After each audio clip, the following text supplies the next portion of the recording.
नमस्कार दोस्तों, web mine YouTube channel में आप सभी का स्वागत है। दोस्तों आज के इस वीडियो में आपको बताने वाला हूँ कि अगर आपके मोबाइल में आवाज़ नहीं आ रही है, जी गाइस, अगर आपके मोबाइल में साउंड प्रॉब्लम है, जब भी आप वीडियो देख रहे हो या फिर अगर आप कॉलिंग के समय या फिर म्यूजिक सुनते वक्त अगर आपके मोबाइल में आवाज़ नहीं आ रही है, तो गाइस आज के इस वीडियो में आपको 3 से 4 ऐसे तरीके बताने वाला हूँ जिससे कि दोस्तों आप अपने मोबाइल में साउंड प्रॉब्लम को आप फिक्स कर सकते हो। वीडियो को स्टार्ट करने से पहले अभी तक आपने हमारे इस वीडियो को लाइक नहीं किया तो जल्दी से वीडियो को लाइक कर दीजिए, और अगर आप चैनल पर नए हो तो यार चैनल को सब्सक्राइब करके बेल आइकन को जरूर से प्रेस कर देना, और गाइस आपको ऑल पर सेट कर देना। इससे आने वाली हमारी नई वीडियोस की नोटिफिकेशन आपको सबसे पहले मिला करेगी। तो चलिए दोस्तों आज का ये वीडियो स्टार्ट करते हैं।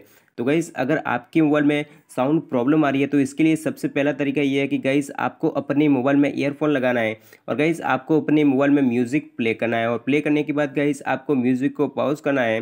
पॉज करने के बाद गाइस आपको अपने मोबाइल से ईयरफोन को निकाल लेना है। इसके बाद शायद आपके मोबाइल में म्यूजिक प्रॉब्लम सॉल्व हो जाएगी। जी गाइस, आपके मोबाइल में जो है आवाज़ आने लगेगी। इसके अलावा फिर भी गाइस अगर आपके मोबाइल में आवाज़ नहीं आती है तो गाइस दूसरा तरीका यह है कि आपको अपने मोबाइल को रीस्टार्ट कर देना है। जैसे ही दोस्तों आप अपने मोबाइल को रीस्टार्ट करोगे तो गाइस शायद आपके मोबाइल में जो साउंड प्रॉब्लम है वो फिक्स हो जाएगी। लेकिन गाइस फिर भी अगर आपके मोबाइल में आवाज़ नहीं आती है तो गाइस फाइनल एक तरीका ये है कि आपको अपने मोबाइल को रीसेट कर देना है। जैसे ही दोस्तों आप अपने मोबाइल को रीसेट करोगे तो गाइस आपके मोबाइल में साउंड प्रॉब्लम 100% फिक्स हो जाएगी। तो गाइज़ यही है 3 से 4 तरीके जिन्हें फॉलो करके दोस्तों आप अपने मोबाइल में आवाज़ की प्रॉब्लम को आप हल कर सकते हो।